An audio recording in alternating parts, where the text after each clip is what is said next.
100টি সংগঠন মিলে আগামী 3রা অক্টোবর রানীর রাসমণিতে একটি বড় সভার আয়োজন করা হয়েছে। সভাটির নাম দেওয়া হয়েছে United form to vote for India save constitution. আদিবাসী, শূদ্র, উদ্বাস্তু, মুসলিম সম্প্রদায় নিয়ে এই সভাটি করানো হচ্ছে। এই সভার উদ্দেশ্য আগামী 2024 সালে যে লোকসভা ইলেকশন হবে তার জন্য সমাজের এবং সমাজসেবীদের দায়িত্বটা কি রয়েছে সেই বিষয়ে।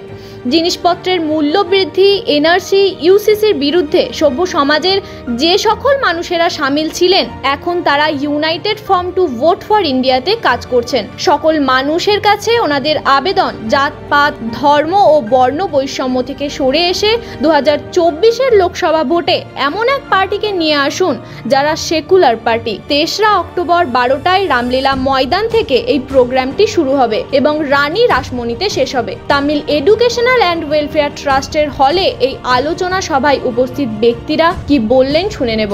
আগামী 3 অক্টোবর রানী রাসমণিতে একটা বড় সভা হচ্ছে। এই সভা যে ব্যানার থেকে হচ্ছে তার নাম হচ্ছে United forum two vote for India safe constitution. এই নামটা দেওয়া হচ্ছে বিভিন্ন অর্গানাইজেশন, মানে প্রায় দলিত, আদিবাসী, মতুয়া, নমশূদ্র, উদ্বাস্তু আর মুসলিম মিলে প্রায় 100 সংগঠন মিলে এই সভাটার আয়োজন করার জন্য এই নামটা দেওয়া হয়েছে। এটা মূল কারণ হচ্ছে कि आगामी 2024 সালে যে ইলেকশন হবে, পার্লামেন্টারি ইলেকশন, লোকসভার ইলেকশন যে হবে তার জন্য আমার দায়িত্বটা কি থাকবে। যখন আপনি দেখেছেন কি এখন যত পলিটিক্যাল পার্টি আছে সবাই মিলে একটা জোট করেছে, একটা অ্যালায়েন্স করেছে, তো যখন পলিটিক্যাল পার্টি অ্যালায়েন্স করা হয়েছে তখন আমাদের সামাজিক কার্যক্রমের জন্য সমাজের যে কাজ করেন সমাজ সেবীর দায়িত্বটা আর জনগণের দায়িত্বটা অনেক বেড়ে যায়। কেন এই যে ভারতীয় জনতা পার্টি যে শাসক দল আছে যে 2014 থেকে যে শাসন করছে তার মূল কারণ হচ্ছে ভারতের সংবিধানকে নষ্ট করার জন্য। তার মূল কারণ হচ্ছে ভারতের যত দবয় কুচলে যত মানে आदिवासी, दलित, मुसलमान যে লোক আছে তাদের अधिकार থেকে वंचित करार জন্য। ये मूल कारण है। इसके लिए आपने देख रहा है कि 2% लोगों के पास पूरे भारत का इकोनॉमी को ये कंट्रोल करने के लिए 2% लोगों के पास ये चला जाएगा और उनमें से सिर्फ 2 लोग हैं जिसमें अदानी और अंबानी हैं। ये जो भारतवर्ष के अंदर भारत के लोगों का शोषण करना जो हो रहा है, तमाम दबे कुचले लोगों का इस्तेहसाल करना हो रहा है, ये इसका मूल कारण है। और आरएसएस के एजेंडे में है कि 6% लोग भारत में मनुस्मृति ला करके 6% लोग वो शासक करेंगे जो आज से 500,000 साल पहले होता था, कि सारे लोग दासी बन करके रहेंगे और 6% लोग देश के अंदर शासक करेंगे जो हकीकत में बाहर से आए हुए लोग हैं, आर्यन लोग हैं जो कि बाहर से आए हैं और यहाँ के मूल निवासी के ऊपर शासक करना चाहते हैं। वही चक्रांतों ये रच करके भारत के ऊपर शासन कर रहे हैं।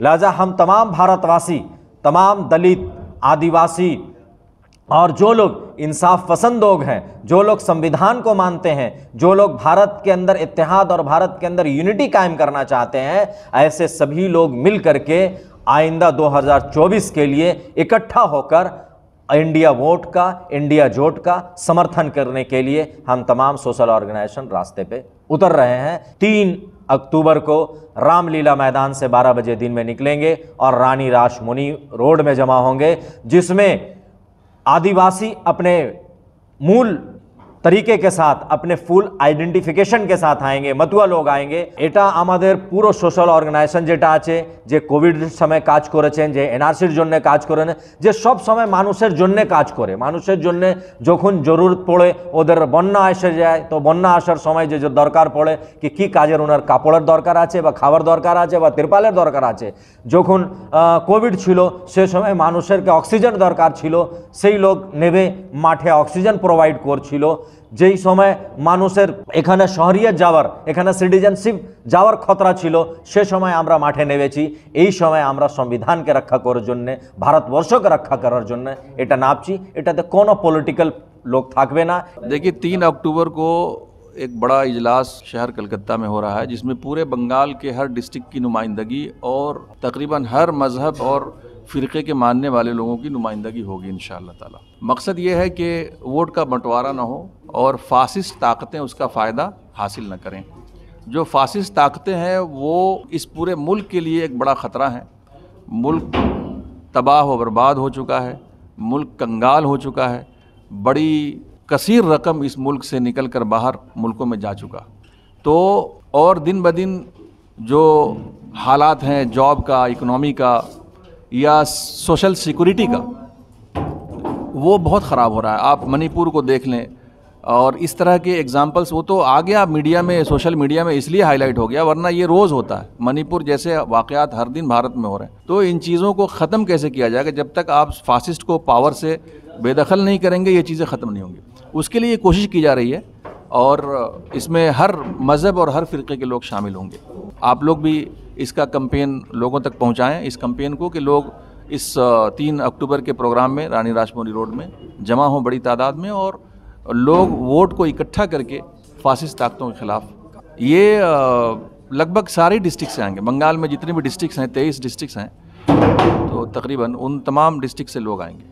हमारा संगठन तो इसमें, ये जो प्रोग्राम हो रहा है ये किसी एक संगठन का प्रोग्राम नहीं है, इसलिए आप किसी एक संगठन को प्रमोट नहीं करना है, बल्कि एक फोरम है और ये फोरम को ही प्रमोट करना है। इसी फोरम के तहत प्रोग्राम होगा और सारी ऑर्गेनाइजेशंस, तकरीबन 100 के करीब ऑर्गेनाइजेशंस हैं जो इस फोरम से जुड़े हैं और ये फोरम 2024 इलेक्शन तक काम करेगा। ये प्रोग्राम जो हो रहा है, जैसे कि हमारे दूसरे साथी लोग जो अहम जिम्मेदार हैं, मैं तो एसोसिएट हूँ इनके साथ इंशाल्लाह, क्योंकि हर अच्छे काम में अल्हम्दुलिल्लाह शिरकत करनी चाहिए, ये इस्लाम का हुक्म भी है। और इस वक्त जो सबसे बड़ा मामला है वो है मज़लूमों की मदद और जालिम को हुक्मरानी से हटाना।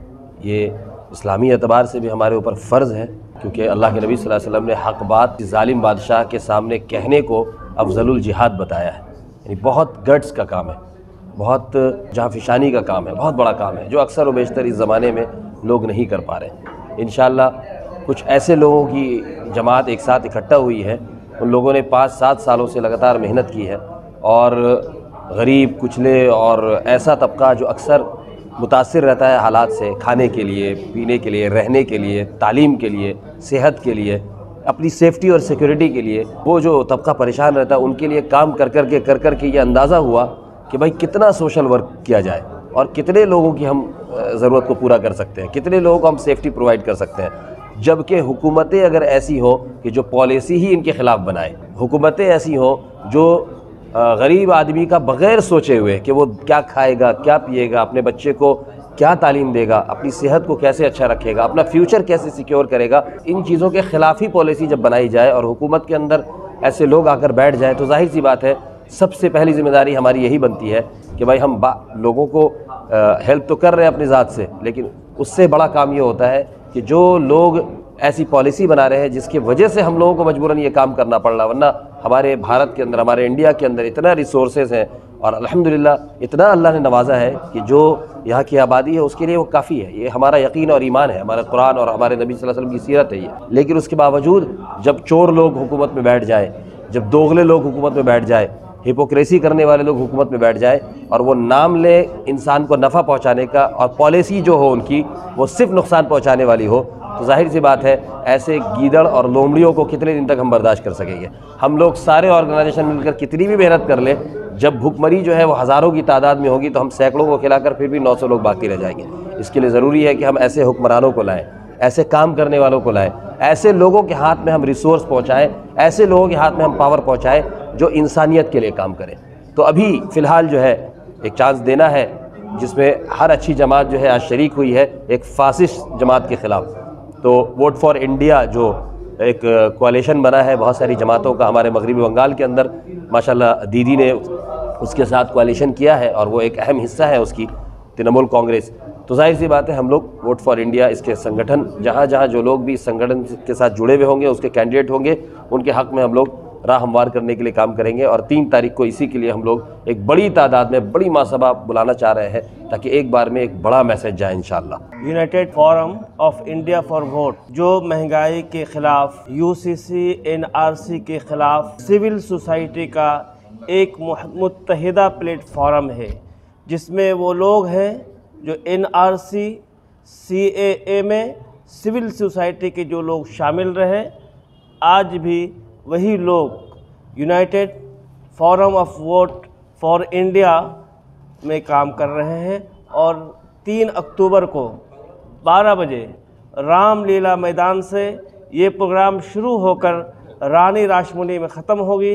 लिहाजा मैं आवाम से अपील करूँगा कि आप तमाम लोग मज़हब, फ़िरका, ज़ात से उठकर एक बड़ी तादाद में 2024 के इलेक्शन में ऐसे पार्टी को लाएं जो सेकुलर पार्टी है। 3 अक्टूबर को इस प्रोग्राम को कामयाब करें।